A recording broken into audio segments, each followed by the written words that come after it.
Hello everyone, my name is Shadow Miracles and I am your ex-banker that's looking to break into the streaming world, and I am back today with Monster Hunter Wilds content.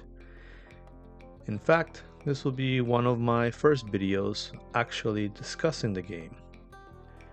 And honestly, I am not all too sure how to start this, but we're giving it our best as a sort of free-form thing because I really want to talk about the game before the title update, which is coming around tomorrow as of the recording of this video.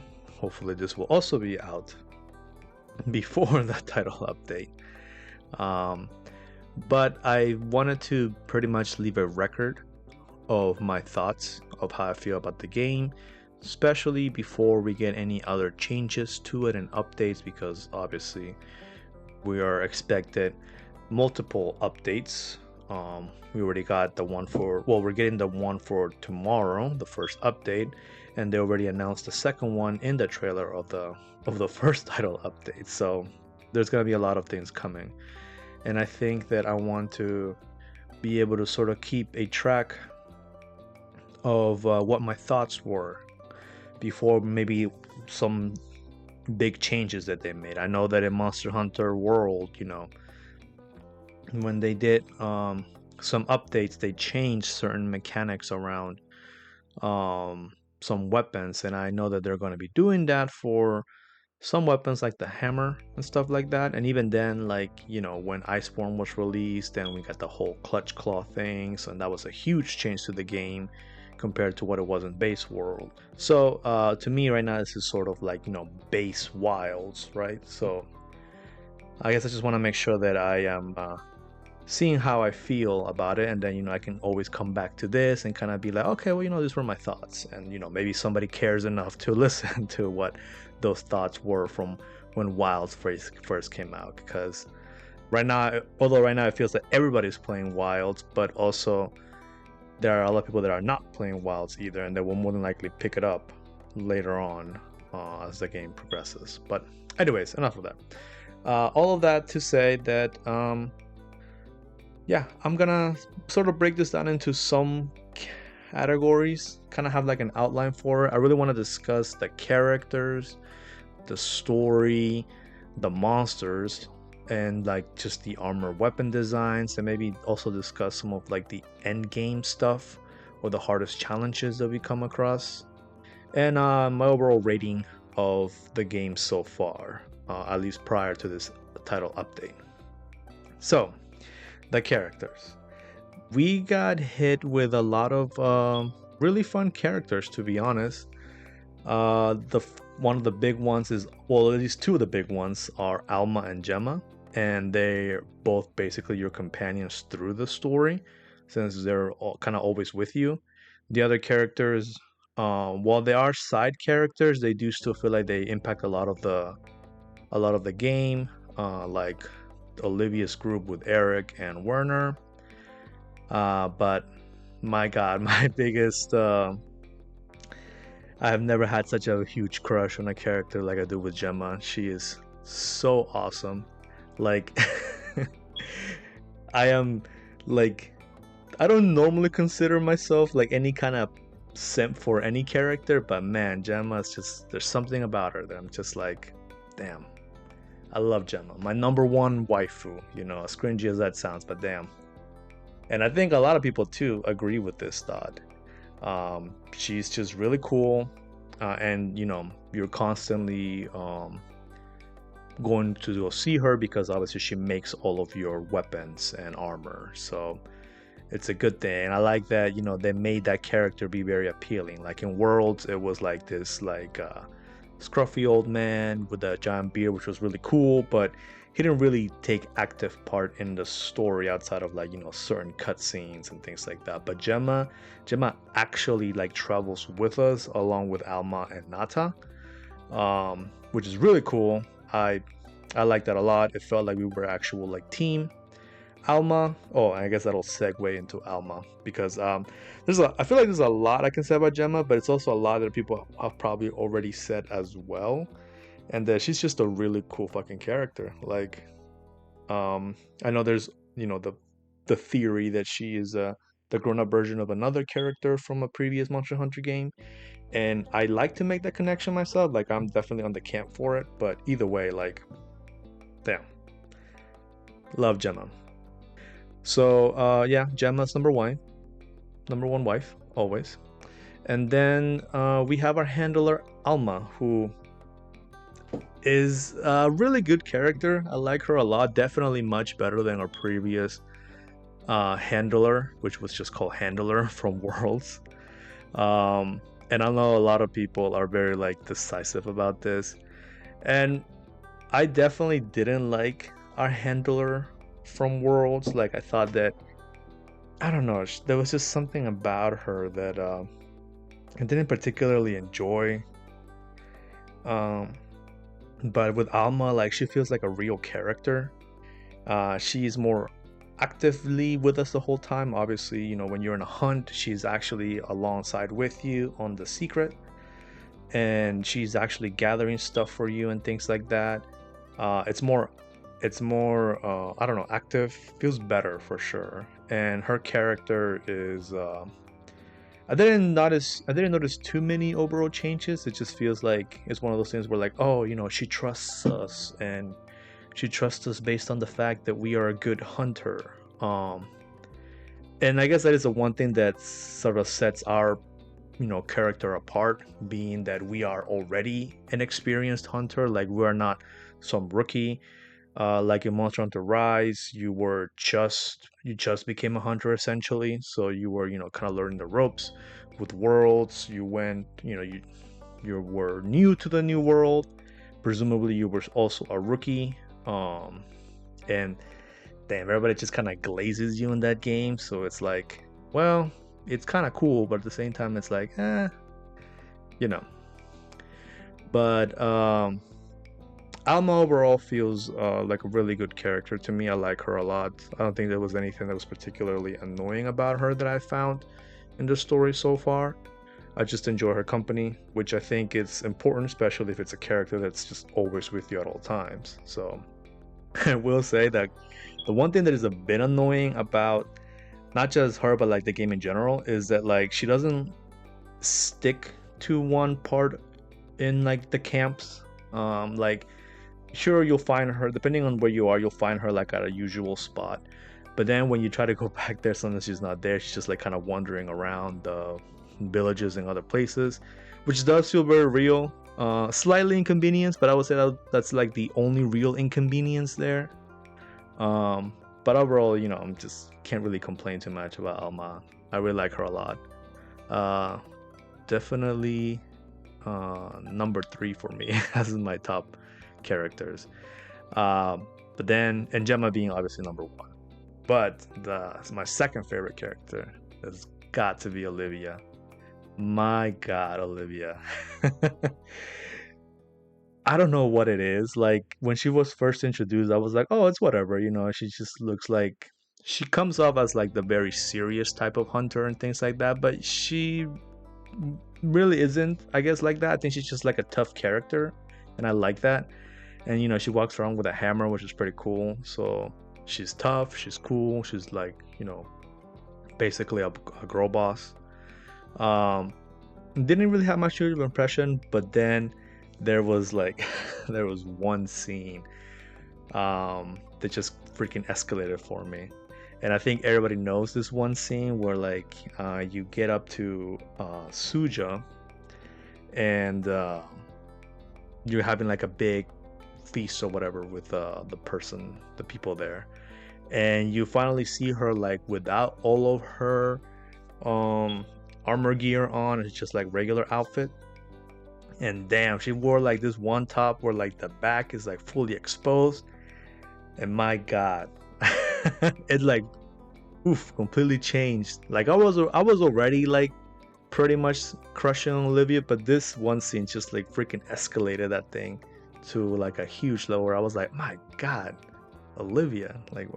Like if I have time, I'll dump in the clip of like my my real-time reaction to it when I was streaming on Twitch. We should be on our way. Oh my god, Olivia, your outfit. Jesus, Thank you girl. once She again. wants to show those that muscle too. It has been a great fortune to meet you. I'll find 𝐼𝐸, no matter what it takes.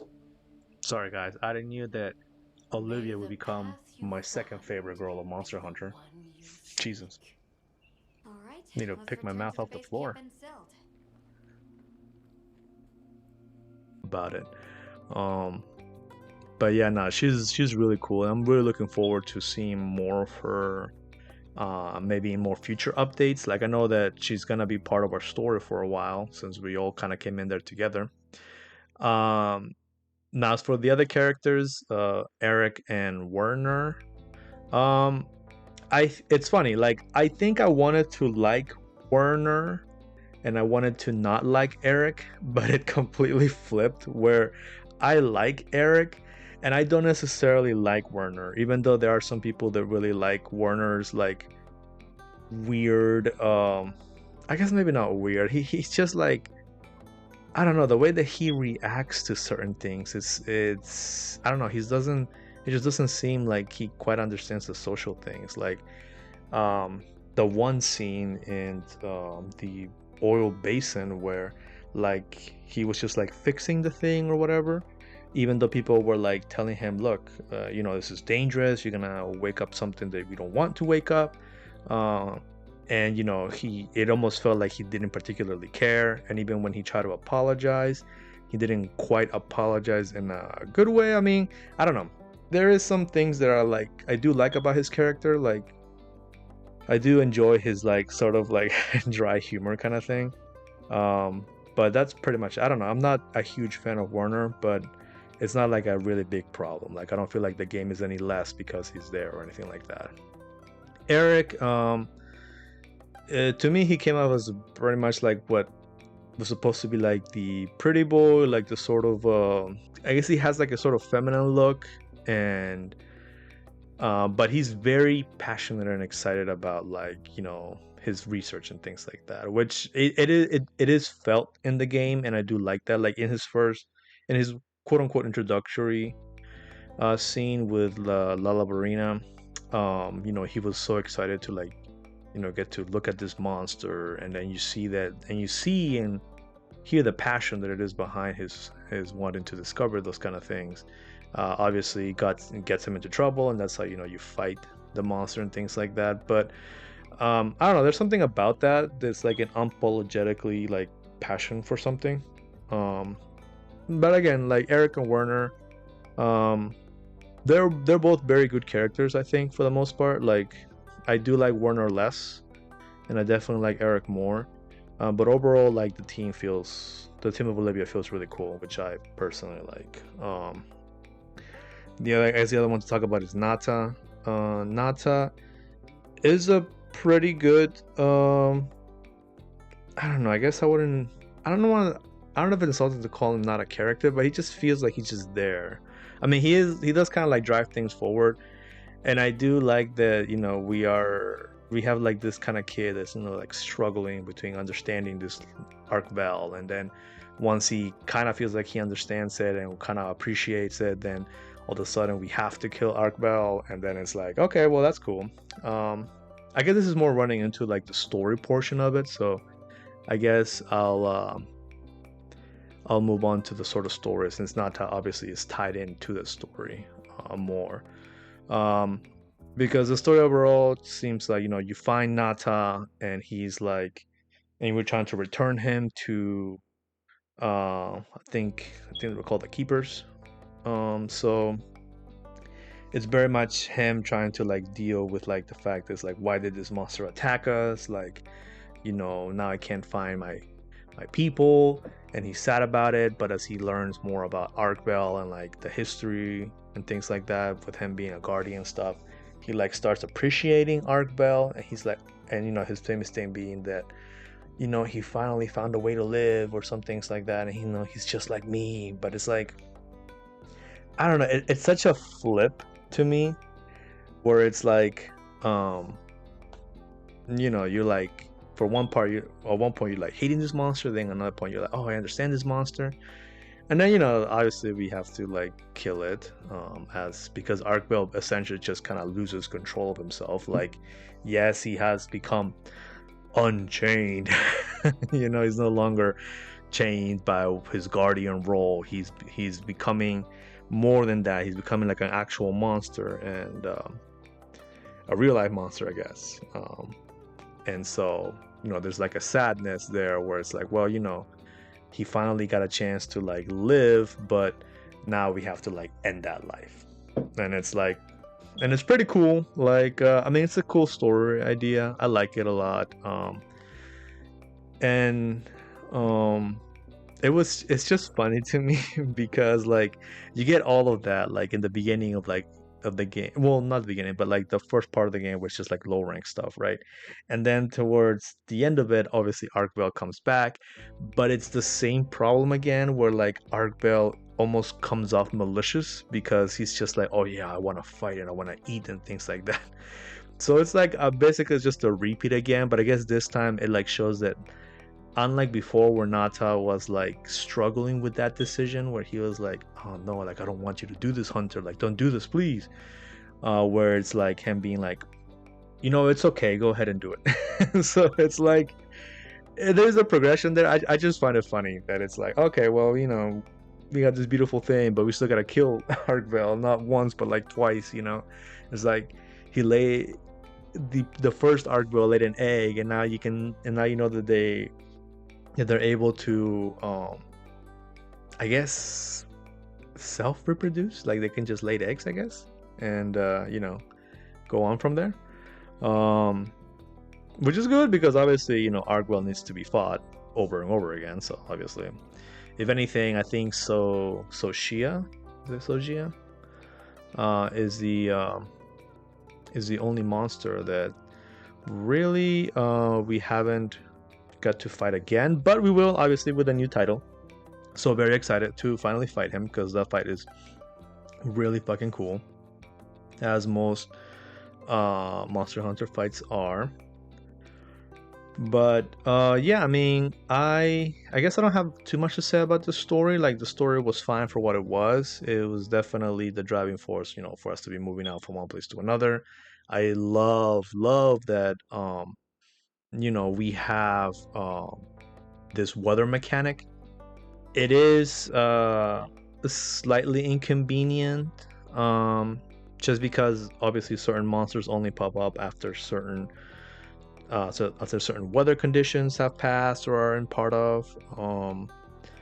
But the thing is that like you can always go to camp and like spend some guild points to set it to whether morning, afternoon, or midday or evening, and then you can select whether it's the follow and the plenty season. So you can select that to be able to like pre-choice it. I personally don't always use that feature. I think it's mostly used when you are looking into like grinding essentially for a particular monster and things like that. And that is like more end game stuff. But I do find it really cool about the weather, and it does very much change. I don't remember what the exact timing is between each of those, but it is really cool that once, and like in the Scarlet Force, I think it's a little bit more showy because it rains heavily, the water is red, then it turns blue and it's blossoming. Like the plains, God, the first time I saw like that desert suddenly start blooming with like life and like grass and like other trees, I was like, damn, that's so cool. Like I love that. Like I love that feature. It feels more real. So it's a good mechanic overall, I would say. Okay, so then let's talk about the story. The monsters. Okay, so the monster lineup is great. I love that we finally have a return to the arachnic, or the spider monsters. I've been looking forward to that for a while, and we even got tentacle monsters now. We have the Shuwoon, I forgot what his name of that one was. New Udra. There we go. So New Udra. the Apex monsters. Damn, they are really cool. Again, it ties in with the whole weather thing, which I absolutely love. Each region or each section of that world of the wilds has like its own. We have 𝐸𝐸, we have New Udra, we have the 𝐮𝐬𝐢𝐜, and we also have 𝐸𝐻𝐑una. So they're all really fun. Obviously, we were introduced to 𝐸𝐸 in the demo, and that was a really favorite monster for a lot of people. I mean, his design is really fucking cool. I like it a lot. And New Udra is just the fact of it being like this tentacle thing is really cool. Personally, his fight to me is a bit annoying, but I think it's because when he like starts slapping you when he's tempered, it's difficult to get out of it if you're not like actively blocking or just dodging. But still really cool. I do like the design wise. The fight for me is just a little bit rough. 𝐸𝐸 is probably like one of my quote unquote easier fights with these Apex monsters. Because that's the thing, in Monster Hunter Wilds we've sort of shifted from like elder dragons, at least so far, I'm sure future update titles will bring back elder dragons, but at least for now we have Apex monsters instead. And they are really cool. They are able to be put to sleep. They're able to be captured. But yeah, I mean, I like Apex monsters. They feel like they are more natural with the world around them. Like elder dragons are always thought of, or at least most of the time they're presented as like borderline like mythological creatures in this world, where they're a sort of disaster that is like tied to like civilization ending kind of threats, where the Apex just kind of seems to be like, as the name implies, like they're the apex predators of their location. They're the ones that other monsters fear or they try to fight control over. So they are like the bosses there, and I do like that. It is fun. Let's see, the other monsters they brought back that was really cool for me was the 𝐿. I love 𝐿 from Monster Hunter 4 Ultimate, because for one, that game was my first introduction to Monster Hunter, and I love that there are so many tie-ins with Monster Hunter World Ultimate and Monster Hunter World Wilds. Like how I mentioned earlier, Gemma is people are theorizing that like the girl that was like a worker for the smithy in that game is the grown-up Gemma, and there's like some clues about that. Even Fabius was, I guess, the guild leader. If you talk to him, even he says some things along the lines of how Gemma has grown, and how there are some people that would love to hear about how she has changed and things like that. So there are some clues here and there about that. But I think a lot of my love for this game does come from that, because I do see a lot of parallels with that game. Let's see, another one that I really enjoyed was 𝐮𝐬𝐢𝐜. He felt like a mini siege monster, because obviously you don't really encounter him randomly walking around in the world. Like when he becomes available, you can take a quest, and then when you do, you're like sort of teleported into like a specific area where like he moves only in that area. And there are like, and it is the only apex predator that has like a quote unquote I guess finisher move that like can wipe you out. I think the only other one that was the 𝐸𝐸𝐲. Am I pronouncing it right? Yeah, 𝐸𝐸𝐲. I think that was the only other monster that had that kind of thing, and it was really cool. There's like mechanics there, and I do love monsters that like provide that kind of mechanic where it's like, oh, he's moving from one area to another. You can drop down some pillars to do extra damage. You can have the 𝐼𝐸𝐴𝐵𝐸s that are like resting there, like You can wake them up, so then they will get into a little fight with him to sort of like stall him out a little bit. It's just overall really fun, which I really do enjoy. So it's definitely one of the more unique and fun ones. I did like the Chatacabra, and a lot of people, he's pretty much a punching bag, but he's a really good punching bag because it's really good to like, I feel like if you're trying to learn a new weapon, and or practice offsets or like perfect guard and things like that, then he is like the best monster to get that practice with, because you know a lot of his moves are able to be guarded, are able to be offset, or he does create the wounds pretty easy, so you can practice certain wound attacks. So it's just an overall really good introductory monster, which I definitely enjoy. 𝐼𝐸, I guess, is really cool. People have fought him a lot because you do have to farm him a lot for endgame stuff. And I guess this is a good transition to go into some endgame discussion, because once you finish up and you reach high rank, and obviously the story is not complete, but it is complete so far at like chapter 6, I think is where we're at right now. And really the more challenging thing is just the tempered monsters.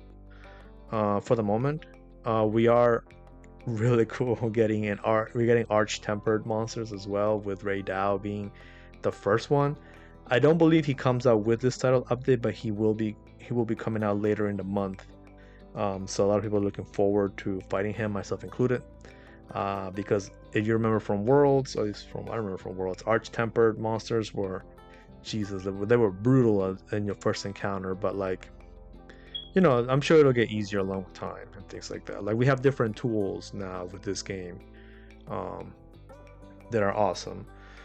But so yeah, I mean, most end game stuff here is just hunting down the apex tempered monsters, because you want to get those drops so you can make Ardian weapons. The Ardian weapon is really cool idea. It's like, it is a little bit sad that it sort of takes away from the other weapons, because once it is unlocked, it's basically just become the best weapons towards endgames, because you can customize them.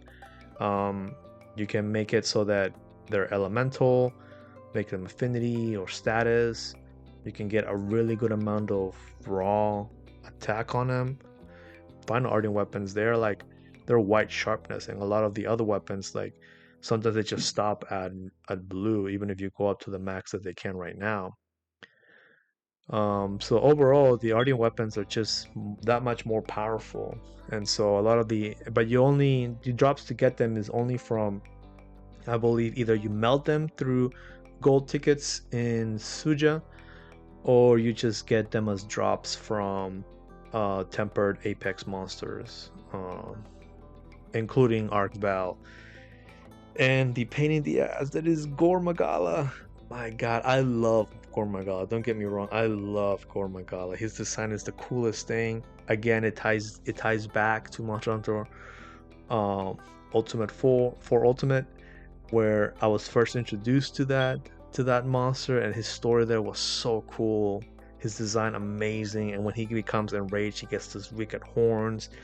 He is so tough, at least for me personally. I'm sure some people maybe not find him as tough, but for me, he is so tough. I'm a great sword user, I'm a great sword main. I love the great sword, and all of his attacks, most of his attacks are like, you know, him spewing out the frenzy at you, and then he'll like charge at you, and some of those charges feel like they sort of go around you, to even if you guard, you still get hit. I don't know, for me right now, as if I hunt tempered 𝐺𝑜R Magala solo, I have to capture him, because I end up carding twice, and then I get too nervous on my third one, where I'm like, fuck, I can't like I get him to be like, you know, weakened state, but but as soon as he goes, you know, to his little area to like sleep, I just capture him, because I don't want to risk, after all that work, to be able to not even get him at all. But I do like that though, because otherwise none of the monsters really feel too overwhelming. He is, to me, definitely the hardest difficulty of the game. And I think the game needs that. You need to have a monster that's gonna kick your ass, and then you have to like really get down and like learning how to fight him properly. um so because otherwise the other monsters, they're not that bad. Like the addition of being able to cause wounds, and then being able to use the technique to kind of open those wounds and get like extra materials from them, makes farming a lot easier, while also doing some damage. Like you can literally like sort of, there are some monsters like Labarina that if you were to like hit their wounds, they just kind of fall over, and you can create more and just continually have them fall over, which is hilarious. It almost feels like you're just bullying that monster at that point, where because you're just constantly like hitting their wounds and they're just constantly tumbling or flinching, you can just kind of stun lock them for a little bit. um I think part of the reason, especially now that I've always loved Great Sword, but I love it even more in Wilds because of Offset and Perfect Guard. And the Perfect Guard will sometimes create a clash between you and the monster, which cinematically looks awesome as all hell. Jesus, she's just like basically pushing against this thing for dominance. It's great, but I digress. To go back towards endgame stuff, it is just pretty much hunting the tempered monsters. The other thing is that you get some optional quests, and you can also do hunting for like the crowns, for gold crown, for biggest monster and smallest monster. And I do like that. I never used this in Worlds, so I don't know if there's a feature in Worlds, but in Wilds at least, if you use the binoculars to look at a monster from a distance, the binoculars will let you know if that monster is like a gold crown size monster, which is really cool. So a lot of the game is just you kind of walking around the different worlds and like kind of scanning these monsters to see if, hey, is this like a gold crown? And if it is, then you can save that monster as an investigation, and then also do a field survey quest on it too. So that gives you 3 chances to fight this monster, which is great, especially for like people who are streaming, because a lot of the streams that like I've seen and even joined are people basically just doing crown hunting or achievement hunting. And so they'll like say, okay, well, I have the gold crown for Gravios, so anybody who wants to join can come in. They'll do an investigation, and everybody gets to fight that one and gets to add it to their list. So outside of like getting materials for Ardean weapons and fighting the tempered monsters, that is the other part of the end game as of right now, which won't be the same now that the title update is coming out tomorrow. So we'll have other challenges, but even so, like I was really shocked where like by the 3rd day people were already like HR 100 and like getting like higher and higher. I'm like, Jesus. It took me like, I think I want to say like a week. Even now, like I'm still not at HR 100. I'm like HR 98 or 99. Okay, yeah. So Monster Hunter Wilds came out at the end of February, the February 28th. So it's been over a month now, but just barely over a month. And I still, I haven't gotten to HR 100. Like I've taken my time. Obviously part of it is like outside of other responsibilities I have to do, so I'm not always on the game. And usually when I am, I like to stream on Twitch to do a lot of the stuff. But for me, that's totally fine. Like I like this progression. I like doing things at my own pace, but so it's always shocking to me that people are like, by like the first week or like less than the first week, they're already like pretty much finished with almost everything. But to each their own. It's still fun. But yeah, I mean, that's pretty much what I've enjoyed so far about the game. I don't know how I might feel after the first title, so I would love to do another video like this where I can just like talk about what my thoughts were after this first title update. I just really wanted to be able to leave a record of how I felt about the game before this title update, because who knows, maybe this title is great or maybe it's not, and maybe it just changes some things that people might not enjoy, or it might fix some other things. But I definitely But at least as of right now, Monster Hunter Wilds has like completely blown all of my expectations away. It's such a great game. I love it. I'm probably missing a bunch of things too that I want to continue talking about, but I think overall my experience has just been very positive. The end game stuff, unfortunately, does feel I wouldn't say it's boring, but it was definitely one of those things where like it's pretty repetitive. Like there's not much else to do if you're not really like hunting for all the achievements. Then all the monsters aren't terribly challenging outside of the tempered, for me personally, tempered 𝐽𝐻𝐻 and like 𝐼𝐸𝐴 and that.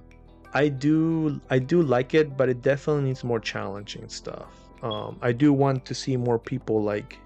This is gonna sound weird, but I want to see more people get stuck on a monster. You know, more people needing more help with defeating monsters, and I feel like right now I don't hear or see a lot of that. The only things that I hear from most people is that most monsters are manageable and that, you know, they pretty much do it fairly quickly. Like recently I've been joining like other more online lobbies, and I'm going to be opening and I'm going to be having open lobbies for my streams to have more people join me for certain stuff when I'm like hunting things. But overall, I think that there's still a lot missing, which obviously that's why, you know, we have these titles that are going to be coming out. But at least for right now, I am still pretty much satisfied. The hardest thing for me is tempered 𝐽𝐻𝐻, and and probably the most fun monster to play with is against the tempered 𝐼𝐸𝐴. 𝐼𝐸𝐴 overall is just a really fun monster to fight against. Like the chains and stuff like that, he's so cinematic and like goes so hard with his fights. So I do legitimately have a lot of fun facing against 𝐼𝐸𝐴, which I think it is good because he was the flagship monster, right? I find it especially funny because in the demo, I actually partially because of time, I didn't actually get to beat 𝐼𝐸𝐴 in the demo. I ran out of time with the demo, and I just couldn't fight him. Kind of wish I could go back and do it now that I know what it is, because he's not really. It's not that he's easy, but I understand his movesets now, so I know like when I can dodge and like when it's my opening for doing certain things. But again, overall really fun. But okay, I think I'm just rambling at this point, so thank you so much for anybody who might have ran across this video. I'd be more than happy to hear your own thoughts about Monster Hunter Wilds prior to the title update. If you see this after the title update, and you've already experienced all of what that has offered, I would still love to hear what you think about the title update that we're getting tomorrow. Alright, so I'm gonna go ahead and head out. As always, make sure to take care of yourselves, take care of your loved ones, y que Dios los bendiga, and happy hunting.